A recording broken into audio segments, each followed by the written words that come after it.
Hello শিক্ষার্থীরা, আসসালামু আলাইকুম। তোমরা সবাই কেমন আছো? আলহামদুলিল্লাহ আমি অনেক ভালো আছি। তোমরা যারা ২০২৫ সালে নবম শ্রেণীতে উত্তীর্ণ হয়েছো বা যারা দশম শ্রেণীতে উত্তীর্ণ হয়েছো, তোমাদের রসায়ন যেটাকে বলে কেমিস্ট্রি, সেই রসায়নের উপর আমি বেসিক থেকে অ্যাডভান্স লেভেলের উপর একটা কোর্স স্টার্ট করেছি। এই কোর্সের আওতায় আমি তোমাদের রসায়নের যে প্রতিটা অধ্যায় আছে, প্রতিটা অধ্যায়ের উপর বেসিক থেকে অ্যাডভান্স লেভেলের ক্লাস একদম ফ্রিতে নেওয়া হবে। আমার ইউটিউব চ্যানেল যেটার লোগো দেওয়া আছে AES স্কুল। তাই তোমরা অতি দ্রুত এই চ্যানেলটিকে সাবস্ক্রাইব করে রাখো এবং বেল বাটনে প্রেস করে রাখো।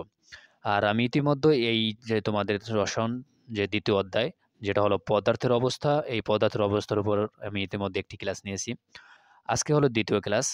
আজকের ক্লাসে তোমরা যেটা করবে সেটা হলো যে ১ম এ ক্লাসটি শেয়ার করে নিজেদের টাইমলাইনে রেখে দেবে যাতে করে তোমরা পরবর্তী ক্লাসটি আবার পুনরায় দেখতে পারো। তারপর ২য় যে কাজটি করবে সেটা হলো যে ক্লাসটি নোট করে রাখবে যে আমি ক্লাসের ভিতরে যদি কোনো ডেফিনেশন বা যদি কোনো কিওয়ার্ড দেই, তোমরা এটা যদি নোট করে রাখো পরবর্তীতে তোমাদের জন্য খুবই হেল্পফুল হবে। পরবর্তী যেই কাজটি করবে সেটা হলো যে কমেন্টে তোমাদের বন্ধু যারা আছে, যারা ফ্রেন্ড সার্কেল আছে তাদেরকে মেনশন করে ক্লাস ইনভাইট করবে যাতে করে তারা উপকৃত হতে পারে। আর সর্বশেষ যে কাজটি করবে সেটা হলো যে তোমরা কে কোথা থেকে দেখছো, যে কোন বিভাগ বা জেলা থেকে সেটা কমেন্টে উল্লেখ করে দেবে। তাই আর কথা না বাড়িয়ে চলো আজকের ক্লাসটা শুরু করি। আজকের ক্লাসে আমরা প্রথমে জানব কণার গতিতত্ত্ব, যাকে ইংরেজিতে বলে কাইনেটিক থিওরি অফ পার্টিকেলস। এখন এই কাইনেটিক থিওরি অফ পার্টিকেলস আসলে কি সেটা সম্পর্কে আমরা বিস্তারিত জানব। আমরা জানি সকল পদার্থই ক্ষুদ্র ক্ষুদ্র কণা দ্বারা গঠিত। এই কণাগুলো একে অপরকে আকর্ষণ করে যাকে বলে আন্তঃকণা আকর্ষণ শক্তি। আমরা জানি কি যে যখন প্রতিটা পদার্থ কি একাধিক ক্ষুদ্র ক্ষুদ্র কণা দ্বারা গঠিত। এই কণাগুলো যখন পরস্পরকে যে আকর্ষণ করে থাকে যে শক্তি দ্বারা সেটাকে বলা হয় আন্তঃকণা আকর্ষণ শক্তি। আবার কণাগুলোর গতিশক্তিও রয়েছে। এই কণাগুলোর আবার আন্তঃকণা আকর্ষণ শক্তির পাশাপাশি গতিশক্তিও থাকে। আন্তঃকণা আকর্ষণ শক্তি ও কণাগুলোর গতিশক্তি দিয়ে পদার্থের কঠিন, তরল ও গ্যাসীয় অবস্থা ব্যাখ্যা করার তত্ত্বকেই কণার গতিতত্ত্ব বলে। তার মানে কণার গতিতত্ত্ব হলো যে আন্তঃকণা যে আকর্ষণ শক্তি এবং যে গতিশক্তি, এইটার মাধ্যমে আমরা যখন কোনো পদার্থকে আমরা চিহ্নিত করব যে এটা কঠিন না তরল না গ্যাসীয়, যেটার সাহায্যে আমরা যে ব্যাখ্যা করব সেটাকে বলে কি কণার গতিতত্ত্ব। আশা করি বুঝতে পারছি। এখন এটা সম্পর্কে আমরা বিস্তারিত সামনে জানব যে আমরা কিভাবে কঠিন পদার্থ কণার গতিতত্ত্বের সাহায্যে কঠিন পদার্থ কিভাবে চিহ্নিত করব। যখন কণাগুলোর ভেতরকার আকর্ষণ শক্তি বা আন্তঃকণা আকর্ষণ শক্তি বেশি থাকে তখন কণাগুলো খুব কাছাকাছি অবস্থান করে এবং নিজেদের অবস্থান থেকে নড়তে পারে না। এই অবস্থাকে বলে কঠিন। তার মানে যখন কণাগুলোর ভিতরে আন্তঃ আকর্ষণ যে শক্তিটা সম্পর্কে আমরা জানছি, এই আন্তঃকণা আকর্ষণ শক্তি খুব বেশি থাকবে তখন কণাগুলো খুব কাছাকাছি অবস্থান করবে। আর এই কণাগুলো পরস্পরের মানে এতটা কাছে অবস্থান করবে যেখান থেকে তারা একদম নড়তে পারবে না। আর এই অবস্থায় তখন তাদেরকে কঠিন অবস্থা বলা হয়। যেটা তোমরা চিত্রে দেখতে পাচ্ছ, যেখানে একটা বক্সের ভিতরে একটা কঠিন পদার্থ আছে যেটা দেখলে আমরা বুঝতে পারি যে এটা একটা কঠিন পদার্থ। যেটার ভিতরে আন্তঃকণা আকর্ষণ শক্তি খুব বেশি। আশা করি কঠিন পদার্থ কি সেটা তোমরা চিহ্নিত করতে পারবে কণার গতিতত্ত্বের সাহায্যে। এখন আমরা যেটা চিহ্নিত করব সেটা হলো যে কণার গতিতত্ত্বের সাহায্যে তরল পদার্থ আমরা চিহ্নিত করব।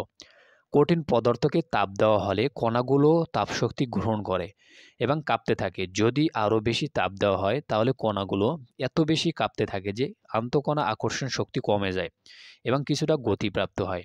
পদার্থের এই অবস্থাকে বলে তরল অবস্থা। তার মানে আমরা যে কঠিন অবস্থা, যে কঠিন যে পদার্থটা সম্পর্কে জানছি, এটাকে যদি তাপ দেওয়া হয় তখন কি করে, এটার ভিতর যে কণাগুলো থাকে এগুলা তাপশক্তি গ্রহণ করে এবং একসময় এটা কাঁপতে থাকে।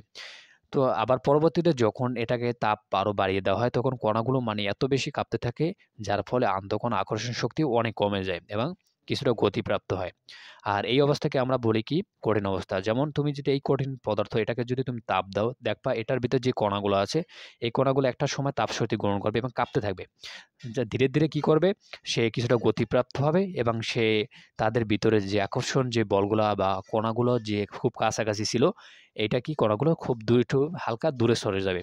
যেটাকে আমরা বলতে পারি কি তরল পদার্থ। আর যখনই একটা কঠিন পদার্থ তরলে রূপান্তরিত হবে তখন সেটার একটা নির্দিষ্ট আয়তন থাকবে কিন্তু কোনো নির্দিষ্ট আকার থাকবে না। আশা করি তরল পদার্থ কি সেটা বুঝতে পারছো। এখন আমরা যেটা জানবো সেটা হলো কণার গতিতত্ত্বের সাহায্যে গ্যাসীয় পদার্থ কিভাবে তুমি চিহ্নিত করবে। তরল অবস্থার পদার্থকে আরও বেশি তাপ দেওয়া হলে কণাগুলো তাপশক্তি নিয়ে গতিশক্তি বৃদ্ধি করতে থাকে এবং একসময় গতিশক্তি এত বেড়ে যায় যে কণাগুলো আন্তঃকণা আকর্ষণ শক্তি থেকে প্রায় মুক্ত হয়ে বিক্ষিপ্তভাবে ছুটতে থাকে। তার মানে কি, তুমি যখন তরল অবস্থার পদার্থকে যদি আরও বেশি তাপ প্রয়োগ করো, ঠিক আছে? তাহলে সেক্ষেত্রে কণাগুলোর তাপশক্তি নিয়ে কি করবে? কণাগুলো তাপশক্তিগুলো নেবে। নেওয়ার পর সে কি করবে? তার গতিশক্তি অনেক বৃদ্ধি করে দেবে। একসময় তাদের গতিশক্তি এতটাই বেড়ে যাবে যার ফলে তাদের যে আন্তঃকণার যে আকর্ষণ শক্তিটা, এটা থেকে প্রায় তারা বিক্ষিপ্তভাবে মানে মুক্ত হয়ে বিক্ষিপ্তভাবে কি ছুটতে থাকবে। যেটাকে আমরা বলি কি গ্যাসীয় অবস্থা। যেটা তোমরা চিত্রের মাধ্যমে দেখতে পাইতেছো। ঠিক আছে? এখন যদি আমি এটা পুরো সামারি করে বলি, আবার পুরো রিভিউ করে বলি যে কঠিন পদার্থকে যদি তুমি ১ম এ তাপ দাও, এটা আস্তে, আস্তে কি করবে? তাপশক্তি গ্রহণ করে সে আন্তঃকণা আকর্ষণ থেকে একটু দূরে সরে যাবে, যেটা হচ্ছে তরল অবস্থা। এই তরল পদার্থকে যদি আবার তাপ দেওয়া হয়, সেটা কি করবে? আরও তাপশক্তি নিয়ে সে গতিশক্তি বৃদ্ধি করবে। একসময় সে কি করবে? সে পরস্পর থেকে আলাদা হয়ে বিক্ষিপ্তভাবে এভাবে পার্থের ভিতরে এভাবে কি ছোটাছুটি করতে থাকবে। আর যেটা হলো কি গ্যাসীয় অবস্থা। গ্যাসীয় অবস্থায় পৌঁছানোর পর যদি আরও তাপ দেওয়া হয়, তখন কণাগুলো আরও জোরে ছুটতে থাকবে এবং অর্থাৎ গতিশক্তি আরও বেড়ে যাবে। আর গ্যাসীয় যে পদার্থ, এই পদার্থের আর কোনো নির্দিষ্ট আয়তন থাকে না। যখন একটা পদার্থ গ্যাসীয় অবস্থায় চলে যায়, তখন সেটার আর কোনো নির্দিষ্ট আয়তন থাকে না। তাকে যে আয়তনের পাত্রে রাখা হয়, কণাগুলো সেই আয়তনের মানে কি ছোটাছুটি করবে। এটা গেছে কি কণার গতিতত্ত্বের সাহায্যে গ্যাসীয় পদার্থ চিহ্নিতকরণ, যে আমরা কিভাবে বুঝবো যে এটা গ্যাসীয় পদার্থ বা এটার ধর্মটা কি। এখন আমরা যেটা জানবো সেটা হলো ব্যাপন, যাকে বলে ডিফিউশন। ব্যাপন কি? ব্যাপন সম্পর্কে তোমরা মোটামুটি তোমরা যদি ব্যাপন অনেকে আগে থেকে জানো বা অনেকে এখন শুনবা। তাছাড়া ব্যাপনের সাথে আমরা কিন্তু অনেক আগ থেকে পরিচিত, যে আমরা অনেকে বডি স্প্রে বা পারফিউম এগুলো করলাম বা আতর এগুলো কিন্তু আমরা ইউজ করি। এগুলো মূলত হচ্ছে ব্যাপনের একটা উদাহরণ আমরা বলতে পারি। তাহলে ১ম এ আমরা জানবো ডেফিনিশনটা। এর ডেফিনিশনটা কি? যে কোনো মাধ্যমে কঠিন তরল ও বায়বীয় পদার্থের স্বতঃস্ফূর্ত ও সমানভাবে ছড়িয়ে পড়ার প্রক্রিয়াকে ব্যাপন বলে। তাহলে আমরা এটা একটু ক্লিয়ার করে বলি। সেটা হলো যে ব্যাপন প্রক্রিয়ায় কঠিন তরল কিংবা বায়বীয় পদার্থ উচ্চ গণমাত্রার স্থান থেকে নিম্ন গণমাত্রার স্থানের দিকে স্বতঃস্ফূর্তভাবে ছড়িয়ে পড়ে। তার মানে কি? এই যে ব্যাপন, এই প্রক্রিয়াটার মাধ্যমে কঠিন, তরল আর কি বায়বীয় পদার্থ এইগুলা কি করে? উচ্চ গণমাত্রার যে স্থান থেকে নিম্ন গণমাত্রার স্থান থেকে ছড়িয়ে পড়ে। যেমন যদি আমরা বলি যে গড়ের গড়ের গড়ের এক কোণে কোনো একটি সুগন্ধির শিশির মুখ খুলে রাখলে কিছুক্ষণের মধ্যে সারা ঘরে সুগন্ধ ছড়িয়ে পড়ে। এটি কি? এটা ব্যাপক উদাহরণ। তুমি যদি ঘরের একটা কোণে যদি আতর বা তুমি যে মানে সুগন্ধি জাতীয় যে সকল জিনিস আছে সেগুলোর বোতল যদি খুলে রাখো, দেখো তো কিছুক্ষণের মধ্যে দেখবে এটার সুগন্ধটা সারা ঘরের ভিতরে ছড়িয়ে গেছে। তো এটা হচ্ছে কি? এটা ব্যাপন পরীক্ষার মাধ্যমে ঘটে, যেটা হলো কি ব্যাপনের একটা উদাহরণ। কোনো পদার্থ ছড়িয়ে পড়তে কম সময় লাগলে ওই পদার্থের ব্যাপন হার বেশি। মানে যদি কোনো পদার্থে ছড়িয়ে পড়তে যদি কম সময় লাগে তাহলে ওই পদার্থের ব্যাপন হারটা কি? বেশি হবে। আর যখন কোনো পদার্থের ছড়িয়ে পড়তে বেশি সময় লাগবে তখন ওই পদার্থের ব্যাপন হার আমাদের ধরে নিতে হবে কি ওটার ব্যাপন হার কম। আশা করি ব্যাপন কি এবং ব্যাপনের উদাহরণ কি এবং ব্যাপনের হার বলতে কি বোঝায় সেটা বুঝতে পারছে। তোমরা যদি এখন এটার দিকে খেয়াল করো, যেখানে একটা পারফিউম আছে, ঠিক আছে? এখন এই পারফিউমের যদি মনে করো পারফিউম বা যদি আমরা আতর চিন্তা করি যাবো, তাহলে এটার যখন মুখটা খুলে দেওয়া হয় তখন দেখো এখানে কিন্তু এটা ছড়িয়ে যাইতেছে। চারদিকে কি ছড়িয়ে যাইতেছে। তাহলে এখানে যে ছড়িয়ে যাইতেছে এটার ভিতরে কিন্তু এই যে সুগন্ধি এটার ভিতরে যে কণাগুলো থাকে এটা কিন্তু উচ্চ ঘনমাত্রার ভিতরে থাকে। ঠিক আছে? যখন এটাকে মুখটা খুলে দেওয়া হয়, তখন কিন্তু এটা নিম্ন ঘনমাত্রার স্থানের দিকে কি এই বায়ুতে ছড়িয়ে পড়ে। যার কারণে কিছুক্ষণ সময়ের মধ্যে দেখা যায় যে এর সুগন্ধিটা ঘরের আ পুরা সম্পূর্ণ ঘরের ভিতরে ছড়িয়ে পড়ছে। আশা করি ব্যাপন কি সেটা সম্পর্কে তোমরা বুঝতে পারছো। এখন আমরা একটা পরীক্ষার মাধ্যমে ব্যাপন সম্পর্কে জানবো। এখন ব্যাপন পরীক্ষার এটা হলো ১ নাম্বার পরীক্ষা। সেটা হলো যে তোমার ১ম এ এই পরীক্ষাটা করার জন্য তোমার কি করতে হবে? ১ নাম্বার কাজ হলো কক্ষ তাপমাত্রায় একটি কাঁচের পাত্রে কিছু বিশুদ্ধ পানি নেবে। তারপর ২য় নাম্বার যে কাজটা করবে সেটা হলো এই পানিতে সামান্য গোলাপি বর্ণের কঠিন পটাশিয়াম পারম্যাঙ্গানেট, যেটার সংকেত হচ্ছে KmNO4, এই সংকেতগুলো মনে রাখবে যে পটাশিয়াম ম্যাঙ্গানেটের সংকেতটা কি। এগুলা কি করবে? এই পানিতে ছেড়ে দেবে। তারপর লক্ষ্য করে দেখবে যে কিছুক্ষণ পর পটাশিয়াম পারম্যাঙ্গানেট দানাগুলো দ্রবীভূত হয়ে গোলাপি দ্রবণে পরিণত হচ্ছে। কিন্তু তুমি যদি তাকাও এগুলা যদি এই কাজগুলো করার পর তুমি যদি ওই পানির দিকে লক্ষ্য করো, তাহলে দেখবা যে কিছুক্ষণের মধ্যে এই দানাগুলো কি করবে? দ্রবীভূত হয়ে গোলাপি দ্রবণে মানে পরিণত হবে। এক্ষেত্রে পটাশিয়াম পারম্যাঙ্গানেট যেটার সংকেত হলো KMnO4 এই কণাগুলো একে অপর থেকে বিচ্ছিন্ন হয়ে ধীরে ধীরে গতিশক্তি অর্জন করে এবং পানির মাঝে এদিক সেদিক ছড়িয়ে পড়ছে। ফলে বেশ কিছু সময় পর পুরো পাত্রের গোলাপি রং ছড়িয়ে পড়েছে। এক্ষেত্রে পানিতে তথা তরল মাধ্যমে কঠিন পদার্থ পটাশিয়াম পারম্যাঙ্গানেট কি ব্যাপিত হয়েছে। তরলে কঠিন পদার্থের ব্যাপনের হার কি অনেক কম। তরল পদার্থ হয়েছে কি কঠিন পদার্থের ব্যাপনের হার কি অনেক কম। এক্ষেত্রে যদি তুমি তাপ প্রদান করো তাহলে ব্যাপনের হারটা বৃদ্ধি পাবে। যেমন একটা পাত্র, এখন এই পাত্রে যদি তুমি যে পটাশিয়াম পারম্যাঙ্গানেট এই যে নিচে এসে কি পটাশিয়াম পারম্যাঙ্গানেট এই পটাশিয়াম পারম্যাঙ্গানেট এই যে এটা যদি তুমি এই পাত্রের ভিতরে যে বিশুদ্ধ পানি নিছো এটার ভিতরে যদি তুমি রাখো তাহলে দেখবা যে এটা কি করবে আস্তে আস্তে পুরো পাত্রে কি ছড়িয়ে পড়বে। তবে যখন তরল মাধ্যমে যে কঠিন পদার্থগুলো যদি রাখা হয় সেটার ব্যবহার হারটা খুব কম হবে। কি জন্য? এটা অনেক ধীরে থেকে মানে অনেক ধীরে ধীরে এটা কি হবে ব্যাপিত হবে। কি জন্য? এর ভিতর যে কণাগুলো থাকে এই কণাগুলো আন্তঃকণা আকর্ষণ শক্তি কি খুব বেশি। যার কারণে কণাগুলো একে অপর থেকে কি হয়েছে সরে যেতে চায় না। যার কারণে একটু সময় বেশি লাগে। ঠিক আছে? কিন্তু এক্ষেত্রে আবার যখন তাপ প্রয়োগ করা হবে, তুমি যদি এটাকে তাপ প্রয়োগ করো তাহলে সেক্ষেত্রে দেখা যাবে যে এটা আ খুব অল্প সময়ের ভিতরেই এটা পুরো সম্পূর্ণ পাত্রে ছড়িয়ে পড়েছে। আশা করি বুঝতে পারছেন। একইভাবে যদি গরম পানিতে পটাশিয়াম পারম্যাঙ্গানেটের ব্যাপনের পরীক্ষাটি সম্পূর্ণ করা হয়, তবে দেখা যাবে ঠান্ডা পানির চেয়ে গরম পানিতে পটাশিয়াম পারম্যাঙ্গানেট কণাগুলো দ্রুত ছড়িয়ে পড়ে সমগ্র পানিকে কি গোলাপি বর্ণে পরিণত করছে। কারণ গরম পানি থেকে পটাশিয়াম পারম্যাঙ্গানেট কণাগুলো কি তাপ গ্রহণ করে অধিক গতিশক্তি প্রাপ্ত হয় এবং দ্রুত ছড়িয়ে পড়ে। অর্থাৎ তাপ প্রয়োগ করলে কঠিন পদার্থের ব্যাপন হার বৃদ্ধি পায়। তার মানে কি আমাদের মূল কথা হলো যখন ঠান্ডা পানিতে আমরা যদি পটাশিয়াম পারম্যাঙ্গানেট যে কঠিন যেটা ওইটা যদি আমরা রাখি তাহলে সেক্ষেত্রে তো ব্যবহার হারটা কম হবে। আবার যখন আমরা গরম পানিতে এটা রাখবো তখন এটার ব্যবহার হারটা কি বেশি হবে। কি জন্য? যে তাপের ক্ষেত্রে এটার ওই তাপের ক্ষেত্রে কি করবে? এটা অধিক গতিশক্তি প্রাপ্ত হবে। যার ফলে এর ব্যবহার হারটা বৃদ্ধি পাবে। আশা করি বুঝতে পারছে। এখন আমরা ব্যাপনের ২য় নম্বর পরীক্ষাটা সম্পর্কে জানবো। সেটা হলো যে পরীক্ষাটা করব, সেটা হলো যে তোমাদের ১ম যে কাজটা করতে হবে সেটা হলো যে কক্ষ তাপমাত্রায় একটি বিকারে কিছু পরিমাণ বিশুদ্ধ পানি নেবে। তারপর এতে সামান্য পরিমাণ তরল নীলের দ্রবণ যোগ করবে। এটা হচ্ছে কি তোমাদের ২ টা কাজ। তারপর কিছুক্ষণের মধ্যে দেখবে বিকারের সমস্ত পানির রং নীল হয়ে গেছে। এই কাজগুলো করার পর তুমি যখন এই আ নীল দ্রবণগুলা যে তরলের ভিতরে রাখলে দেখা যাবে কিছুক্ষণের মধ্যে বিকারের যে সমস্ত পানি এটা কি রংটা নীল হয়ে গেছে। অর্থাৎ নীলের দ্রবণের কণাগুলো সমস্ত পানিতে ছড়িয়ে পড়েছে। এক্ষেত্রে পানিতে তরল পদার্থ যেটা নীলের দ্রবণ ব্যবহৃত হয়েছে। কক্ষ তাপমাত্রার কঠিন পটাশিয়াম পারম্যাঙ্গানেটের ব্যাপনের চেয়ে তরল নীলের দ্রবণের ব্যাপনের সময় অনেক কম লেগেছে। তার মানে কি যে কক্ষ তাপমাত্রায় যে ১ম যে পরীক্ষণে আমরা যে পটাশিয়াম পারম্যাঙ্গানেটের যে ব্যাপনটা সম্পর্কে যে ব্যাপনটা আমরা দেখছি। আর এই যে নীলের দ্রবণের যে ব্যাপন এটা কিন্তু অনেক সময় কম লেগেছে কোনটা থেকে? এই কঠিন পটাশিয়াম পারম্যাঙ্গানেটের ব্যাপনের থেকে। অর্থাৎ তরল মাধ্যমে কঠিন পদার্থের ব্যাপন হারের চেয়ে তরল মাধ্যমে তরল পদার্থের ব্যাপন হার বেশি হয়। তার মানেই তোমাকে জানতে হবে যে তরল মাধ্যমে যে কঠিন পদার্থের ব্যাপনের হারের চেয়ে তরল মাধ্যমে তরল পদার্থের ব্যাপন হার কি বেশি হয় যেটা সাধারণভাবে বোঝা যায়।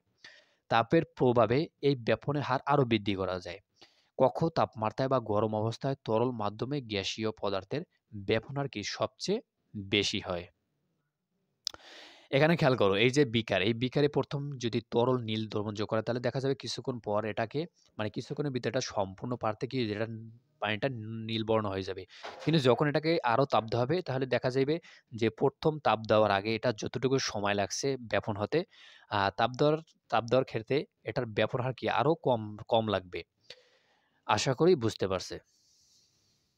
এখন ব্যাপনের ৩য় নম্বর যে পরীক্ষণটা যেটা আমরা করব সেটা হলো যে ১ম যে কাজটা করবে সেটা হলো ২ মুখ খোলা একটা লম্বা কাঁচনাল নেবে। তারপর ২ খণ্ড তুলা নেবে। আ তারপর ১ খণ্ড তুলাকে ঘন হাইড্রোক্লোরিক অ্যাসিড যেটার সংকেত HCl দ্রবণে ভিজাবে এবং অপর খণ্ড তুলা অ্যামোনিয়াম হাইড্রোক্সাইড যেটা হলো কি যেটার সংকেত NH4OH দ্রবণে ভিজাবে। আর ৪ নাম্বার যে কাজটা সেটা হলো এইবার এই কাঁচনলটির এক মুখে হাইড্রোক্লোরিক অ্যাসিড দ্রবণে সিক্ত তুলা এবং অপর মুখে অ্যামোনিয়াম হাইড্রোক্সাইড দ্রবণের সিক্ত তুলা দিয়ে বন্ধ করো। মানে এটা হচ্ছে তোমার কাজ। এই কাজগুলো তোমরা করবে। তোমরা চাইলে কিন্তু এটা বাসায় বসেও বা তোমাদের স্কুলে যে ল্যাবরেটরি সেখানে গিয়েও তোমরা এটা প্র্যাকটিসটা করতে পারো। এখানে হাইড্রোক্লোরিক অ্যাসিড দ্রবণ থেকে হাইড্রোজেন ক্লোরাইড গ্যাস এবং অ্যামোনিয়াম হাইড্রোক্সাইড দ্রবণ থেকে অ্যামোনিয়া গ্যাস ব্যবহৃত হবে। এখানে মনে রাখতে হবে ২ টা গ্যাস ব্যবহৃত হবে। একটা হবে কি হাইড্রোক্লোরিক অ্যাসিড থেকে হাইড্রোজেন ক্লোরাইড গ্যাস আর অ্যামোনিয়াম হাইড্রোক্সাইড দ্রবণ থেকে অ্যামোনিয়া গ্যাস ব্যবহৃত হবে। এই যে ২ টা গ্যাস।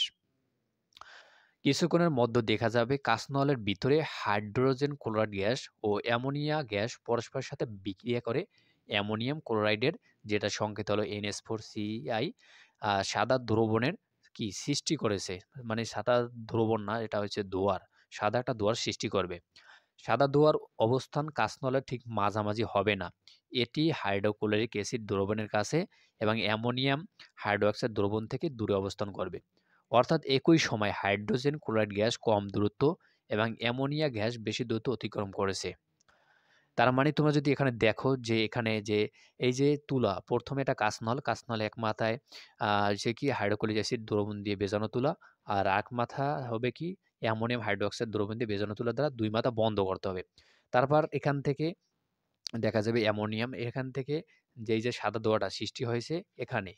এখন এই সাদা দোঁয়াটা এই যে দেখো, এই সাদা দোঁয়াটা কিন্তু এইটা থেকে কি অনেক দূরে। আর এইটা থেকে কি অনেক কাছে। যেটা হচ্ছে কি অ্যামোনিয়াম ক্লোরাইড যেটা মানে আমরা দেখতে পাচ্ছি যে সাদা দোঁয়া সৃষ্টি হয়েছে। যেটা ব্যবহৃত হয়েছে। এখানে ব্যবহৃত হবে বলা হয়েছে যে ২ টা গ্যাস ব্যবহৃত হবে। একটা কি গ্যাস ব্যবহৃত হবে? একটা গ্যাস ব্যবহৃত হবে অ্যামোনিয়া গ্যাস থেকে হাইড্রোজেন ক্লোরাইড গ্যাস। আ আচ্ছা এখানে যেটা বলা হয়েছে সেটা হলো যে হাইড্রোক্লোরিক অ্যাসিড দ্রবণ থেকে হাইড্রোজেন ক্লোরাইড গ্যাস আর অ্যামোনিয়াম হাইড্রোক্সাইড থেকে অ্যামোনিয়া গ্যাস এই ২ টা গ্যাস ব্যবহৃত হবে। যেটা আমরা চিত্রের মাধ্যমে দেখতে পাইতেছি। যেটা এখানে চিত্রের মাধ্যমে দেখা যাইতেছে। এখন খেয়াল করো, এখন এখানে আমরা দেখতেছি যে এইটা থেকে এইটা দূরে অবস্থান এবং এটা থেকে এটা একটু দূরে কাছে অবস্থিত। এখন এটার কারণটা কি? এটার কারণটা হলো এইজন্য যে কিছুক্ষণের মধ্যে দেখা যাবে কাঁচনলের ভিতরে হাইড্রোজেন ক্লোরাইড গ্যাস এবং অ্যামোনিয়া গ্যাস পরস্পরের সাথে বিক্রিয়া করে অ্যামোনিয়াম ক্লোরাইডের সাদা দোঁয়ার সৃষ্টি করেছে, যেটা আমরা সম্পর্কে জানছি। এখন খেয়াল করো, এই পরীক্ষা থেকে বোঝা যায় যে ammonia gas hydrogen chloride gas থেকে দূরত্ব ছড়িয়ে পড়ে বেশি দূরত্ব অতিক্রম করেছে। অর্থাৎ অ্যামোনিয়া গ্যাসের ব্যবহার কি হাইড্রোজেন ক্লোরাইড গ্যাসের ব্যবহার চেয়ে বেশি। তার মানে কি যে যেই গ্যাসের ব্যবহারটা বেশি, যেটা হয়েছে কি অ্যামোনিয়া গ্যাসের যে ব্যবহারটা কি সবচেয়ে বেশি, যেটা হাইড্রোক্লোরাইড গ্যাসের চেয়ে অনেক। যার কারণে এটা কি হয়েছে অনেক দূরে গিয়ে সে সাদা দোঁয়া সৃষ্টি করছে। আর হাইড্রোজেন ক্লোরাইড গ্যাসের ব্যবহার কম হওয়ার কারণে এটা কি করছে খুব কাছে মানে সাদা দোঁয়া সৃষ্টি করেছে। এর কারণ মূলত এদের আণবিক ভর। যে গ্যাসের আণবিক ভর যত বেশি তার ব্যবহার হয়েছে কি তত বেশি। এখানে অ্যামোনিয়া গ্যাসের আণবিক ভর হয়েছে কি হাইড্রোজেন ক্লোরাইড গ্যাসের আণবিক ভর হচ্ছে অনেক কম। তাই অ্যামোনিয়া গ্যাস হাইড্রোক্লোরিক গ্যাসের চেয়ে কি বেশি দূরত্ব অতিক্রম করেছে। তাহলে অ্যামোনিয়া গ্যাসের আণবিক ভরটা কি ১৭, যেটা আমরা জানি। আর হাইড্রোক্লোরিক গ্যাসের আণবিক ভর হচ্ছে কি 36.5। তাহলে দেখো এখানে অ্যামোনিয়া গ্যাসের আণবিক ভরটা কি কম আর হাইড্রোক্লোরিক গ্যাসের কি আণবিক ভরটা কি বেশি।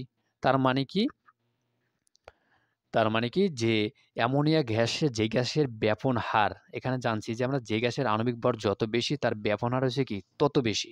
তাহলে এখানে ব্যাপন হার হচ্ছে কি এইটার বেশি, তার মানে কি এইটার ব্যাপন হার সবচেয়ে বেশি। আর এইটার আণবিক ভর কম, তার মানে এটার ব্যাপন হারও কম।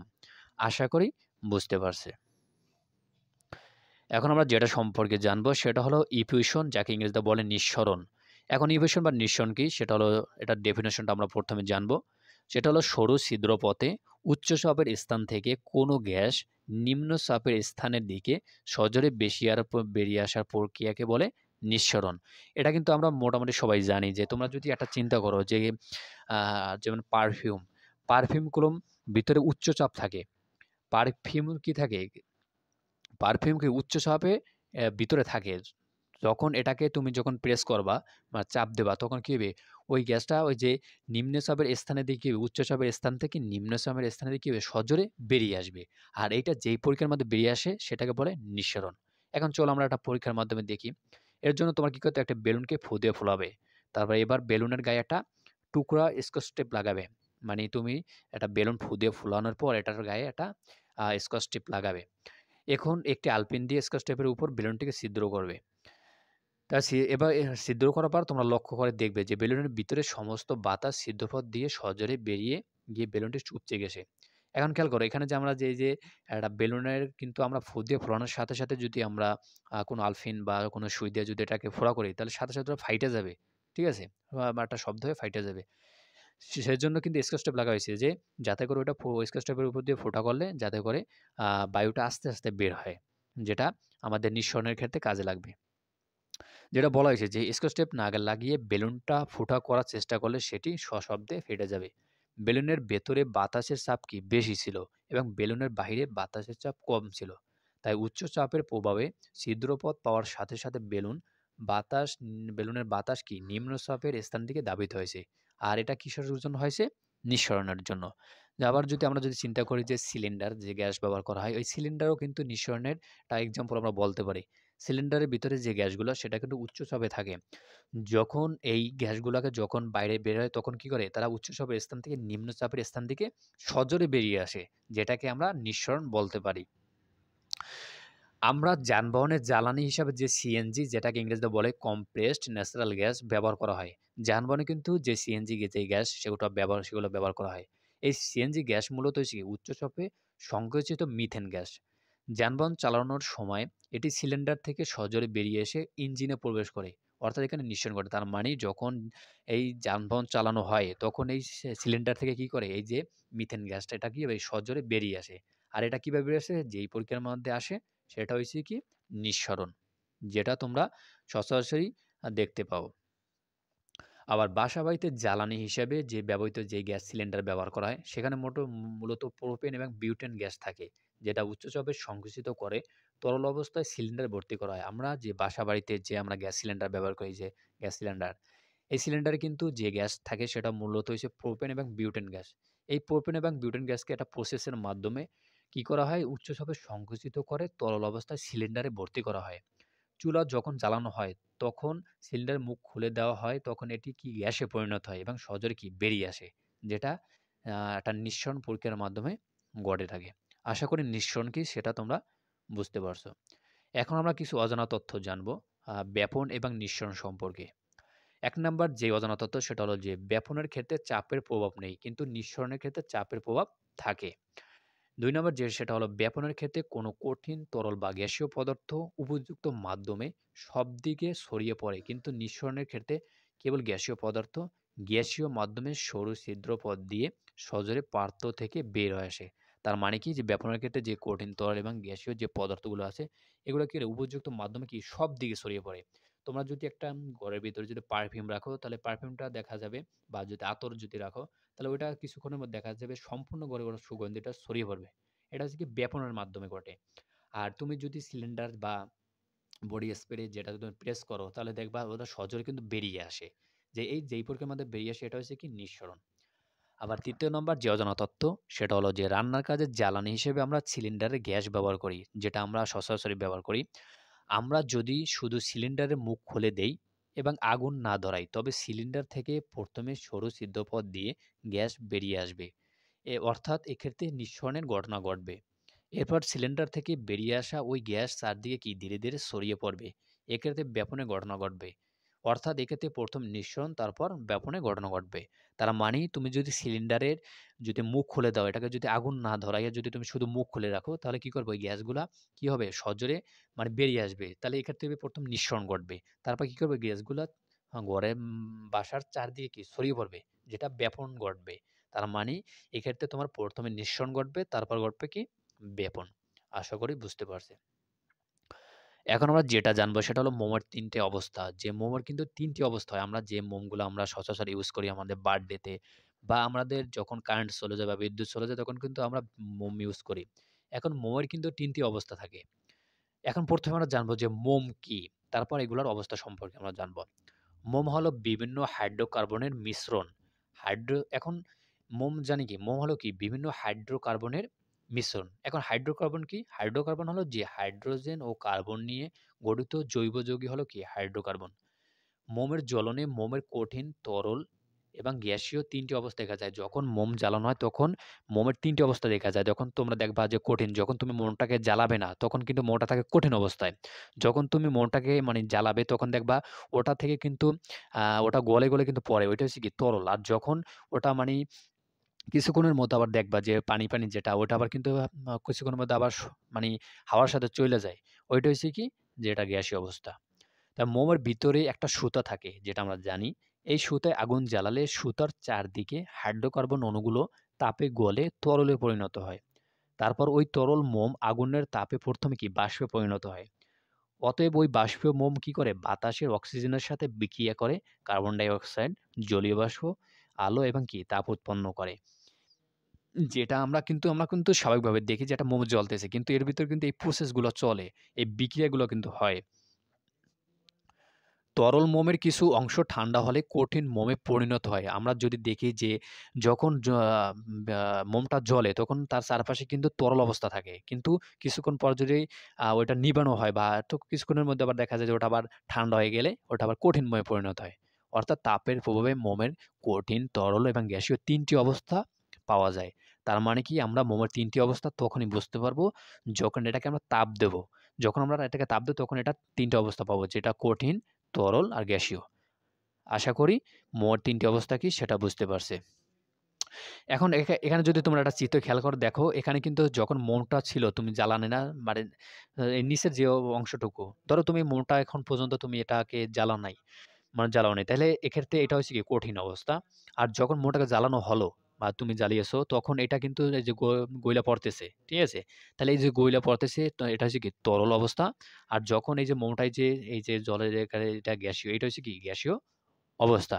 এটা হচ্ছে কি একটা মোমের ৩ টে অবস্থা প্রকাশ পায় যখন এটাকে মানে তাপ দেওয়া হয়। আশা করি তোমরা বুঝতে পারছো। আর এই ক্লাসটা এই পর্যন্তই। আর কন্টিনিউ করব না। কিছু জন্য ক্লাস বেশি বড় হয়ে গেলে তোমাদের নিতে অসুবিধা হবে। আর আমার এই ভিডিওগুলো যদি তোমরা পেতে চাও তাহলে এখনই সাবস্ক্রাইব করে রাখো এএসি স্কুল। আর এই ক্লাসটি মনোযোগ সহকারে দেখার জন্য সবাইকে ধন্যবাদ। Thank you. Thank you for watching.